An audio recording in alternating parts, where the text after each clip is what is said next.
Gold and the dollar surged this week. Stocks and crypto purged as reflation and WW3 risk wreck rate cut hopes. By Tyler Durden. Friday, April 12th, 2024, 3 p.m. Inflation fears/promises/threats were realized this week with CPI and PPI hot. Yes, PPI, and UMich INFL EXP rising too. Inflation data has been surprising to the upside all year and growth data not so much. Source: Bloomberg. And that rising inflation expectation wrecked the hopes and dreams of the doves this week, smashing expectations for the Fed to less than 2 total cuts in 2024 now priced in. Source: Bloomberg. And even the armada of Fed speakers launched today spoke as one. Fed's Collins. Now see Fed cutting later than previously thought. Fed's Goolsbee. If PCE reinflates, we will stabilize the prices. Fed's Schmid. Reason to think rates will stay higher for longer. Fed's Bostic. I am not in a hurry to cut interest rates. Fed's Daily. No urgency to cut interest rates. Even with today's sudden slam down, gold was impressive this week, interestingly rallying along with the US dollar on the week. Stocks were spanked but had a wild ride, and today saw Bitcoin and black gold monkey hammered for no good reason. Source: Bloomberg. Stocks really did have a wild ride this week, plunging on CPI, wrecking the narrative, then rallying on a PPI print that was anything but dovish as the algos took hold, only to get monkey hammered today as ammo ran out and WW3 risks Re-Zero ignited amid imminent threats between Iran and Israel over attacks.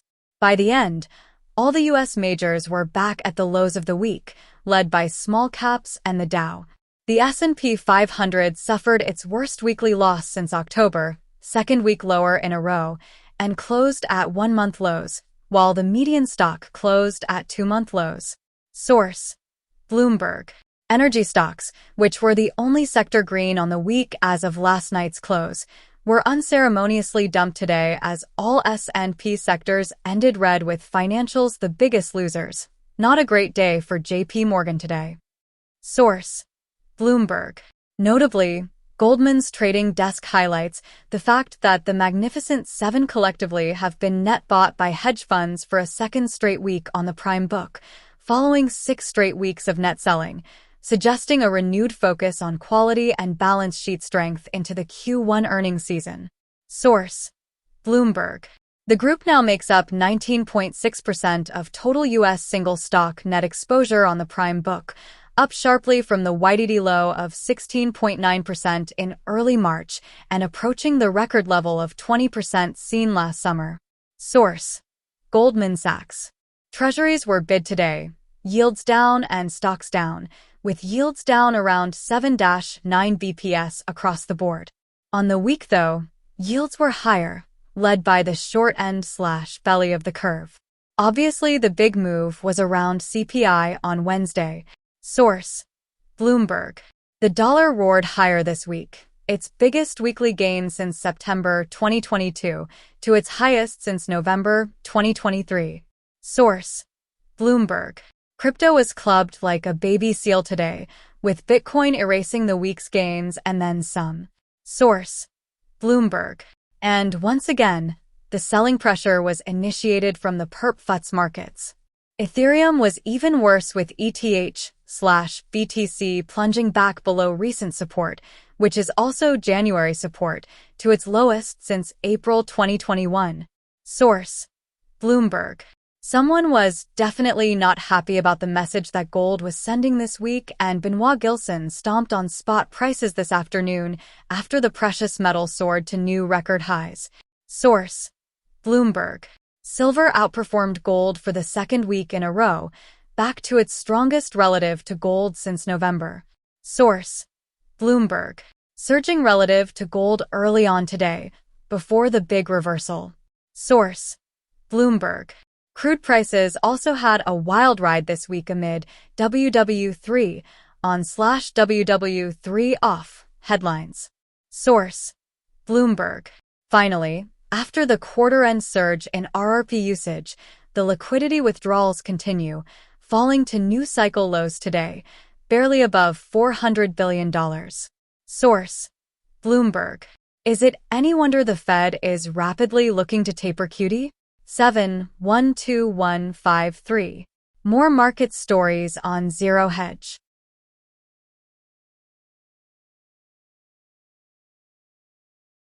GODL. Precious metal soars above $2,400 after sudden gap higher. By Tyler Durden. Friday, April 12, 2024, 6:21 a.m.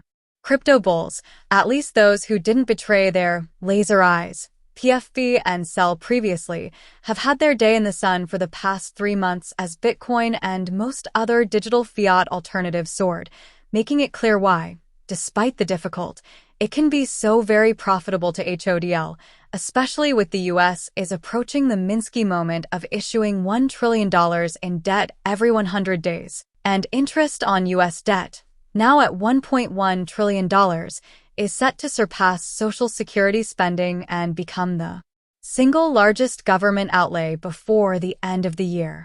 And now, it's time for GODL. Stupid jokes aside, while Bitcoin was rampaging higher, gold bugs stared in disgust, wondering why their non-fiat god had forsaken them. After all, when the collapse of the dollar and fiat in general finally arrives, gold will be one of the very few currency alternatives still standing. Alas, ETF flows have not provided any respite because while Bitcoin ETFs soaked up most money in the past 3 months, aggregate gold flows continued to shrink.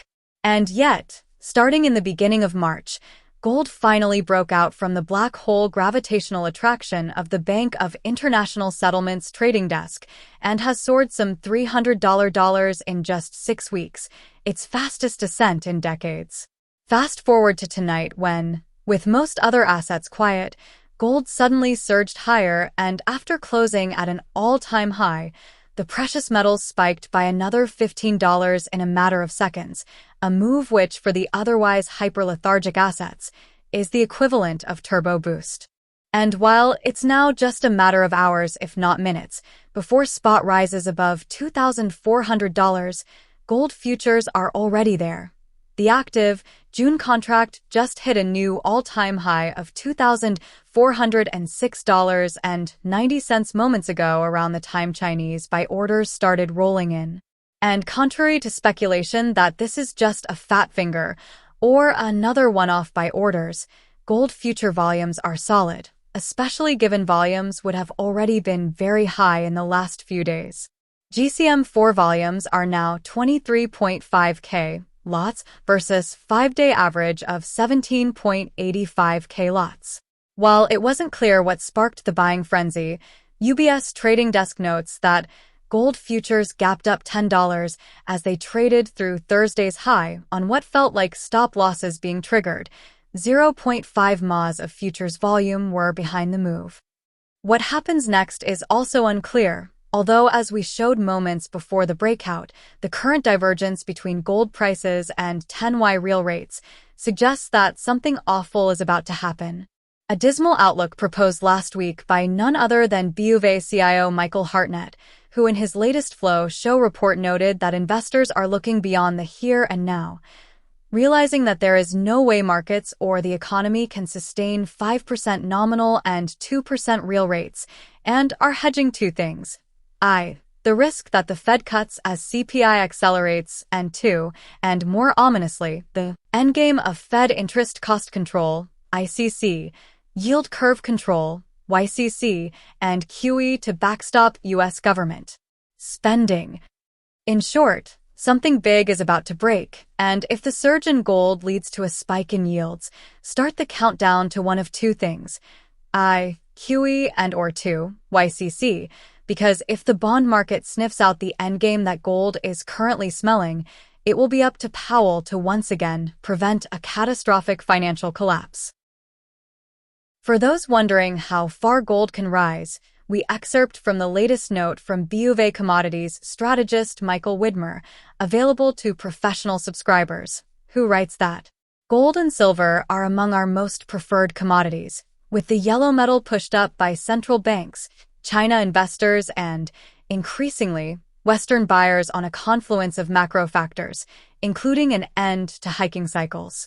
Accordingly, we see the yellow metal rally to $3,000 per oz by 2025.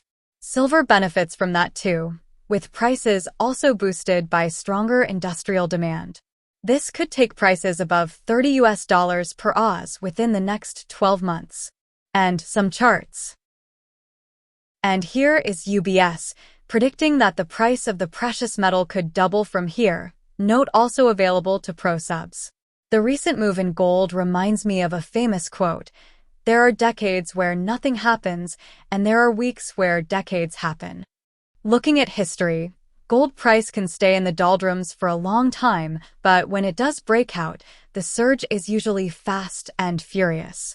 In deciding whether to chase or fade the recent gold rally, it might be useful to draw some inspiration from past breakout episodes. Here I define a breakout to be when the gold prices move 10% above the previous historical peak. Should history repeat itself, it is not too late to participate in the current gold rally. An investor with a 2 to 3 year view could expect to see gold potentially double from here to more than $4,000. The take-profit signal is when real rates turn negative and when there is a full-blown recession. Today, with real rates still high and a recession seemingly far away, it is too early to call the end of the ongoing gold rally. Gold breakout can be seen as an ominous signal, and it is not difficult to imagine a range of geopolitical risk scenarios. As for markets, many things look mispriced today with a 2 to 3 year lookout, ranging from incredibly low credit spreads, elevated equity valuation to subdued volatility. It's fair to say that the gold market has fired its warning shot. Much more in the full report from BofA and UBS available to professional subs in the usual place. 133, 1071, 205. More market stories on Zero Hedge. Ford Lightning price cut sends